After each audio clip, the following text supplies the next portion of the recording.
আসসালামু আলাইকুম রহমতুল্লাহি ওবরকাতুহু। সম্মানিত দর্শক, চাঁদাবাজি নিয়ে সারা বাংলাদেশে যে লোমহর্ষক, হৃদয় বিদারক, মর্মান্তিক, নির্মম এবং নিষ্ঠুর ঘটনা ঘটে চলছে এবং এ সকল চাঁদাবাজির যে সকল ভিডিও ক্লিপ, দৃশ্য সামনে আসছে, যেগুলো বলার মতো নয় এবং পুরো রাষ্ট্র, সরকার, রাষ্ট্রযন্ত্র এই চাঁদাবাজির যে ব্ল্যাক হোল, এই ব্ল্যাক হোলের মধ্যে আটকে পড়ে গেছে।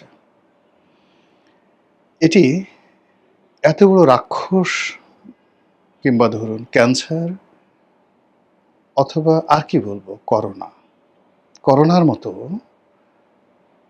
জীবন সংহারী হয়ে পড়ছে। যারা এই চাঁদাবাজির কবলে পড়ছেন, সেটা বিএনপির লোক হোক, আওয়ামী লীগের লোক হোক, জামাতের লোক হোক, সাধারণ মানুষ হোক, পুরো পরিবারের মধ্যে যে প্যানিক ছড়িয়ে পড়ছে, পুরো সমাজে যে প্যানিক ছড়িয়ে পড়েছে, আর সেই প্যানিকের সাথে যখন আমরা সংসদের ঠাট্টা মশকরা কথাবার্তা বা সরকার যে মহাপরিকল্পনাগুলো শুনি, মনে হচ্ছে যে আমাকে একটা তলোয়ারের উপরে শুয়ে বা আমার পশ্চাৎ দেশ দিয়ে একটা তলোয়ার ঢুকিয়ে দেওয়া হয়েছে। তো আমার কোনো মতো প্রাণবায়ু আছে এবং আমার শরীরে যে রক্ত ঝরছে সেটা বোঝা যাচ্ছে না। আমাকে সুন্দর একটা পোশাক পরিয়ে দেওয়া হলো। তারপর আমাকে ফুলের মালা দিয়ে বরণ করে নেওয়া হলো, সংবর্ধনা দেওয়া হলো, কিন্তু আমার পাছার মধ্যে রক্তাক্ত তলোয়ার। এরকম যখন একটা মানুষ, তারপরে বলা হলো তুমি হাসো, হাসতে বাধ্য করা হলো। যদি আমি না হাসি তাহলে ওই যে আমি যে মরে যাব, এটার সাথে বড় ব্যাপার হলো আমার আত্মীয় স্বজন সবাইকে জিম্মি করে রেখেছে যে বেটা তুমি তো মরবেই, এবং তুমি যদি এখন না হাসো তাহলে তোমার পুরো পরিবারকে মেরে ফেলা হবে। তখন ওই অবস্থায় নিজের শরীরের মধ্যে রক্তাক্ত তলোয়ার নিয়ে একটা মানুষ যখন হাসে, ফুলের মালা গ্রহণ করে, সংবর্ধনা গ্রহণ করে, তার যে মর্মবেদনা, আমাদের এই চাঁদাবাজিতে আক্রান্ত পুরো দেশ, তার সঙ্গে সঙ্গে সারা বাংলাদেশে লোডশেডিং, তার সঙ্গে সঙ্গে অভাব, তার সঙ্গে সঙ্গে অভিযোগ, তার সঙ্গে সঙ্গে মানুষের ব্যক্তিগত কষ্ট, রোগ শোক, বালা মুসিবত। সেই বালা মুসিবতের মধ্যে যখন কর্তা ব্যক্তিরা, ক্ষমতাসীনরা দাম্ভিকতা দেখায়, স্বপ্নের কথা বলে, দেশটিকে চাঁদের দেশে নিয়ে যাওয়ার কথা বলে এবং আরও অনেক কিছু বলে, যে অঝরে কান্না মানুষের ভিতরে সংক্রমিত হয়, সেই কান্নার ফলে একটা জাতি এভাবে যে দীর্ঘমেয়াদে চলে, একটা জাতি প্রাগৈতিক হাসিক যুগে চলে যায়, একটা জাতি তার সভ্যতা হারিয়ে ফেলে, একটা জাতি তার ভব্যতা হারিয়ে ফেলে। এরকম পরিস্থিতি যখন হয়, সে জাতির শিল্প, সাহিত্য, সংস্কৃতি সব কিছু ধুয়ে মুছে ছারখার হয়ে যায়। তাদের যে জাতীয় ব্রেইন, অন অ্যাভারেজ যে মানুষের যে আইকিউ, এটা অবদমিত হয়ে যায়, পুরুষত্ব কমে যায়, নারীত্ব কমে যায়, গর্ভধারণের ক্ষমতা কমে যায়, সন্তান উৎপাদনের ক্ষমতা কমে যায়, কাজ করার ক্ষমতা চলে যায়, এমনকি মৃত্যু ভয়, সে মৃত্যু ভয়ও চলে যায় তাদের। একটা জড় পদার্থে পরিণত হয় একটা জাতি। ঠিক এইরকম ঘটনাগুলো প্রতিদিন সামাজিক মাধ্যমে আসছে। বরিশালে একটা চাঁদাবাজির ঘটনা দেখলাম। একজন বৃদ্ধ মানুষ, দাড়িওয়ালা একজন বৃদ্ধ, তার অফিসে গিয়ে অকথ্য ভাষায় তাকে গালাগাল করা হচ্ছে। এরপরে তার অন্ডকোষ প্রচণ্ড বেগে চেপে ধরা হলো। ব্যথা এবং বেদনা এবং একই সঙ্গে অপমান। সন্তানের সে ছোট একজন মানুষ এসে তার অন্ডকোষ চেপে বলছে, এই টাকার চেক সিগনেচার করে দাও এখন এখানে। ওই অবস্থায় সেই লোক কিংকর্তব্য বিমূঢ় হয়ে সে চেক নিয়ে বলছে, কত টাকা লিখে দেব, কত যা চাও তাই লিখে দেবো, তুমি আমাকে মেরো না। এটা ভাইরাল হয়ে পড়েছে এই বাংলায়। এখন পর্যন্ত স্বরাষ্ট্রমন্ত্রীর পক্ষ থেকে কোনো বিবৃতি নাই। অপরাধী কারা একটু শব্দ করতে পারছি না। নাম উচ্চারণ করতে পারছে না কেউ। সবাই বলছে বরিশাল শহরে এই ঘটনা ঘটছে। কারা কি? কেউ কোনো কথা বলছে না। এই দৃশ্য যে মা দেখছেন, যে বোন দেখছেন, যে সন্তান দেখছেন, যে অবধ শিশু দেখছেন, যে কিশোর দেখছেন, ইন্টারনেটের কল্যাণে এগুলো এখন যেকোনো হরর মুভির মতো ছড়িয়ে পড়ছে। বিশ্বাস করেন কোনো মানুষ, বিবেকবান মানুষ ঘুমাতে পারছে না। আরেকটা এরকম দৃশ্য দেখলাম। আরেক চাঁদাবাজ। সে বিরাট এক ছুরি, চকচকে ছুরি, সেই চকচকে ছুরি ১ হাত লম্বা বা ১.৫ হাত লম্বা ছুরি। সেই ছুরিকে একজনের হলকম চেপে ধরছে। হলকম চেপে ধরছে। ধরার পরে সেই ছুরি যেভাবে আপনি কসাই যেভাবে আ মাংস কাটার আগে, তৈলাক্ত মাংস ছাড়ানোর আগে ছুরিতে ধার দেয়। ওইরকম সে ছুরি ওখানে কোনো টেবিল বা কিছুর সাথে ওইভাবে ছুরিটা সে ধার দিয়ে শানিত করে তারপরে তার গলার কাছে ধরছে, এটা দে। এই দৃশ্য ছড়িয়ে পড়েছে। গুলিস্তানে বিএনপি এবং জামাতের মধ্যে চাঁদাবাজি নিয়ে মারামারি, এবং যে দৃশ্য ভাইরাল হয়ে গেছে এবং সেই দৃশ্যের পরে আবার মিছিল মিটিং হচ্ছে এই খোদ রাজধানীতে। এরই যে অসংখ্য ঘটনা, এই অসংখ্য ঘটনা মানুষের হৃদয়ে কিভাবে বেদনা তৈরি করছে একবার একটু চিন্তা করেন তো। আপনাদের মনে আছে কক্সবাজারের সেই যে কমিশনার একরাম, তাকে যখন ক্রস ফায়ারে দেওয়া হবে, ঠিক এই সময় তার মেয়ে তাকে টেলিফোন করলো, র্যাবের সেই ক্রস ফায়ার। তারপর সেখান থেকে সে কাঁদছিল, একরাম কাঁদছিল। তার মেয়ে বলছিল, বাবা তুমি কাঁদছো কেন?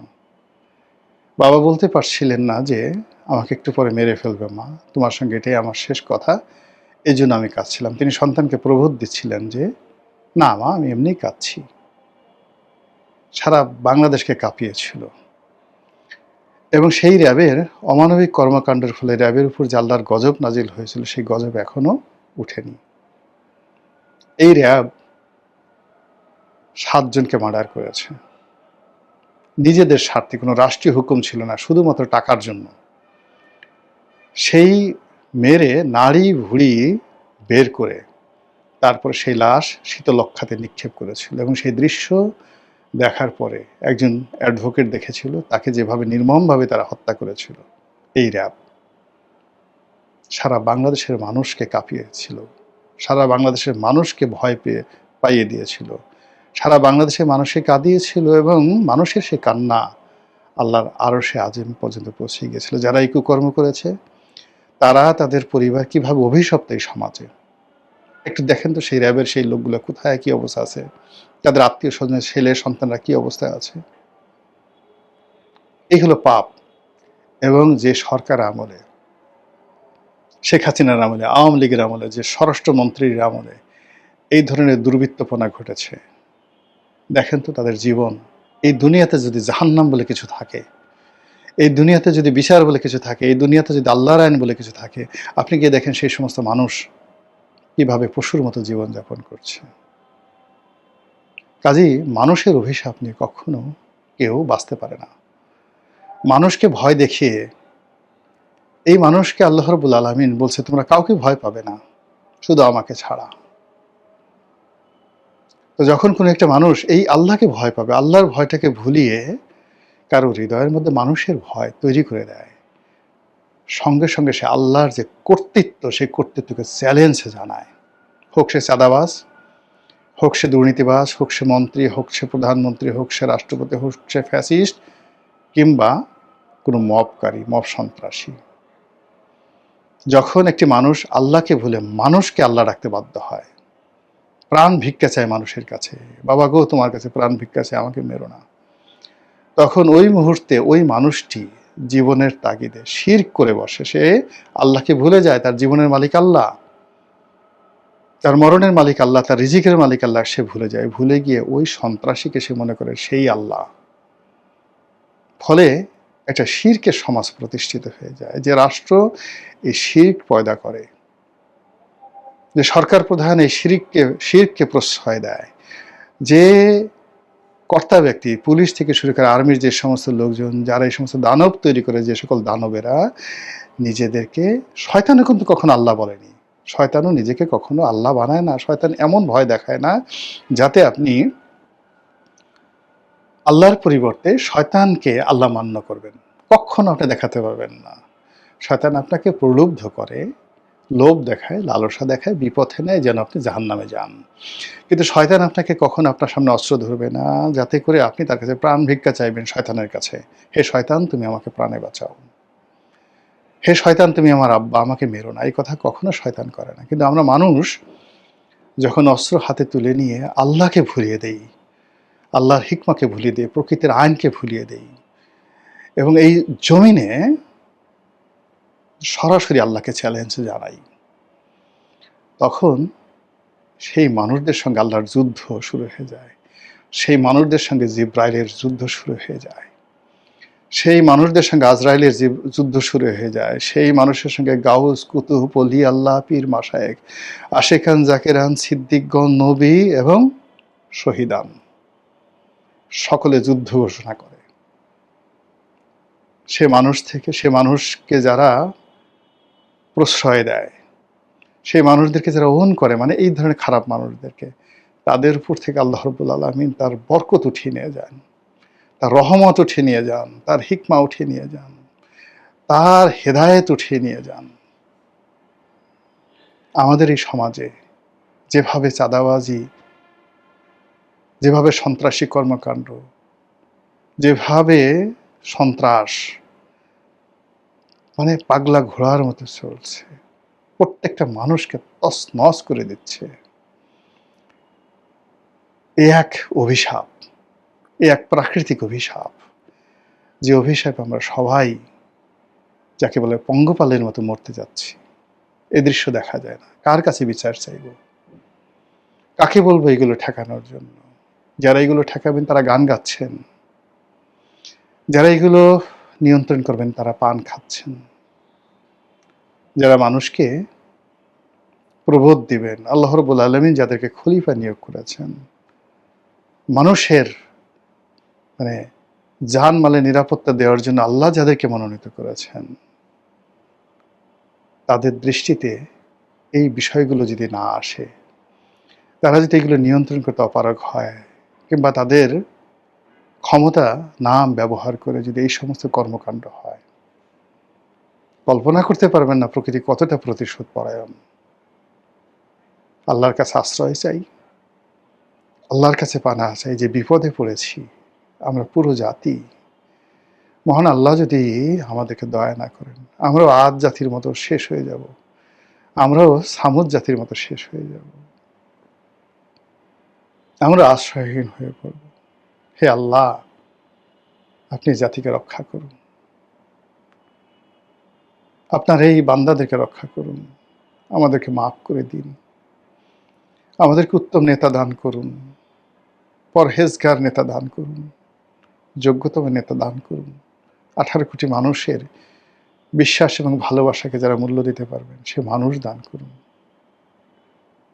আসসালামু আলাইকুম রহমতুল্লাহি ওয়া বারাকাতুহু।